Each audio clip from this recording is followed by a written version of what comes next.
안녕하세요. 은퇴생활비 2배로 불려주는 이천희망TV 이천입니다. 어제 제가 천안에 강의를 하러 갔었는데요. 모기업체 은퇴재무설계 강의였습니다. 어제는 강의 시간이 5시간이라서요. 충분했고요. 수강생도 많지 않았기 때문에요. 강의 시간 내내 질문도 좀 많이 받고 거기에 대해서 답변을 해드리면서 아주 유용하게 강의를 진행을 했습니다. 그 수강생분들 중에 유독 한 분이 질문이 좀 많으셨고요. 특히 세금에 대해서 질문이 많으셨습니다. 그런데 그분이 아시는 건 많은데 정확하게 알지 못하다 보니까요. 오히려 아는 게 그 선생님한테 독이 될 수 있다는 생각도 들어서요. 어제 그 내용을 구체적으로 좀 정리를 해드렸습니다. 인터넷에서 정보를 찾거나 아니면 유튜브 방송에서 정보를 찾을 때요. 그 정보가 정확한지 정확하지 않은지 헷갈리기 때문에 다른 방송도 다른 인터넷도 보시느라고 시간 낭비할 때가 또 많습니다. 또 그렇게 아는 정보가 정확하지 않으면 도움이 안 될 수도 있기 때문에요. 항상 우리가 정보가 많지만 그걸 내 것으로 만들지 않으면 유익하지 않다는 그런 경험을 하셨을 겁니다. 어제 그분의 질문이 우리가 좀 알아둘 필요가 있는 내용이기 때문에요. 오늘 그 내용을 좀 구체적이고 간단하면서 명확하게 이해할 수 있도록 오늘 방송은 그 내용을 위주로 살펴볼 겁니다. 먼저 어제 질문하신 이 선생님의 질문의 요지부터 간단하게 좀 살펴보겠습니다. 이 질문 말고도요, 여러 가지 질문을 했는데요. 그걸 다 묶어갖고 제가 말씀을 드릴 거고요. 일단 내용부터 좀 살펴보면요. 어제 강의를 수강했던 이 선생님은요, 금융회사에 상담하러 갔다가 국민연금, 즉 노령연금을 수령하면 금융소득 종합과세 대상이라는 이야기를 들었다고 했습니다. 2002년 이전에 국민연금 납입분에 대해서는 소득공제를 받지 않아서 과세되지 않지만 2002년 이후 납입분은 소득공제를 받았기 때문에 과세 대상이라는 게 그 이유였습니다. 그러면 이 선생님이 금융회사로부터 설명드린 내용은 사실일까요? 여기서 2002년 이전에는 소득공제를 받지 않아 과세되지 않지만 2002년 이후 납입분은 소득공제를 받았기 때문에 과세 대상이란 이 말은 진실이고요. 국민연금을 수령하면 금융소득 종합과세 대상이라는 이야기를 들었다고 했습니다. 이 내용은 사실이 아닙니다. 즉, 이 질문에는 사실인 내용과 사실이 아닌 내용이 섞여 있는데 결론은 사실이 아닙니다.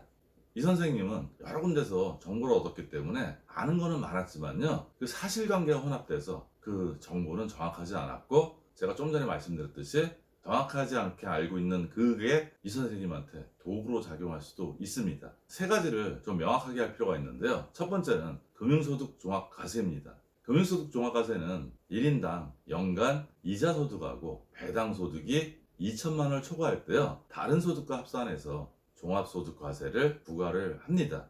우리가 종합소득과세 된다면 상당히 두려워하는데요. 그 이유는 소득세율이 누진세율이기 때문에 소득이 많아질수록 세율이 높아지기 때문입니다.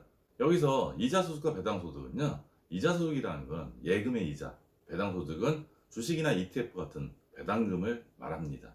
두 번째는 내가 낸 국민연금이 종합소득세 과세 대상인지 아닌지 그 부분을 좀 확실해야 할 필요가 있는데요. 아까 말씀드렸듯이 2002년 이후 납입분은 소득공제를 받았기 때문에 이 부분은 종합소득 과세 대상이 됩니다. 즉 지금을 연금을 받으시거나 얼마 안 있으면 연금을 받으시는 선생님들은 2002년 납입분과 2000 이후 납입분이 섞여 있습니다.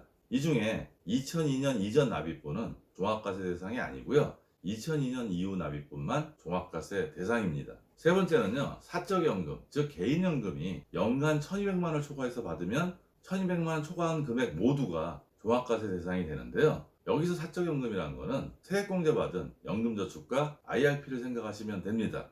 이 연금저축과 IRP에는 여러 가지 성격의 자금이 섞여 있는데요. 이 중에서도 뭐냐면 세액공제 받은 금액하고 운용수익만 사적연금 소득에 해당이 됩니다. 이 세 가지 먼저 기억하시고요. 하나하나 조금만 더 따져보겠습니다. 먼저 어제 이 선생님이 물어본 것 중에 하나가 연금소득이 금융소득 종합과세 대상에 포함되냐 아니냐 이 질문을 하셨습니다. 연금소득은 금융소득 종합과세에 해당되지 않습니다. 즉 금융소득 종합과세 대상은 보통의 사람들한테는 이자와 배당소득만 해당된다고 생각하시면 됩니다. 두 번째는 국민연금의 종합소득세 과세 여부인데요. 표를 보시면 아시겠지만 2002년 이전분은 소득공제를 받지 않았고요. 따라서 종합소득과세 대상도 아닙니다. 2002년 이후 국민연금보험료 납입분만 소득공제 대상이고 따라서 연금을 수령할 때 종합과세 대상이 됩니다. 근데 연금을 수령할 때 국민연금 소득만 있을 경우는요 종합소득 신고를 하실 필요가 없습니다. 국민연금에서 알아서 다 해줍니다. 마지막으로 사적연금 1200만 원 초과되는 거에 대해서 좀 한번 짚어보면요. 일단 국민연금하고 공적연금은 공적연금 아닙니까? 해당되지 않습니다. 두 번째, 우리가 연금저축이나 IRP는 통산해서 연간 1800만 원까지 납입하실 수가 있습니다. 보통은 세액공제 받을 수 있는 한도 내에서 연금저축이나 IRP에 납입을 하시는데요. 추가로 납입하시는 분들이 있습니다. 따라서 이 추가로 납입하는, 즉 세액공제 받지 않은 금액은요, 사적연금 소득에도 포함되지 않고요. 나중에 그 자금을 원천으로 연금을 수령하게 되면 연금소득세도 내지 않습니다. 하지만 그 세액공제 받지 않은 금액에서 운용수익이 발생하면 그 운용수익에 대해서는 연금을 받을 때 연령에 따라서 5.5에서 3.3%의 연금소득세만 내면 됩니다. 그리고 우리가 IRP로 주로 퇴직급여를 받는데요. 퇴직급여는 퇴직소득세가 부과돼서 분리과세로 종결이 됩니다.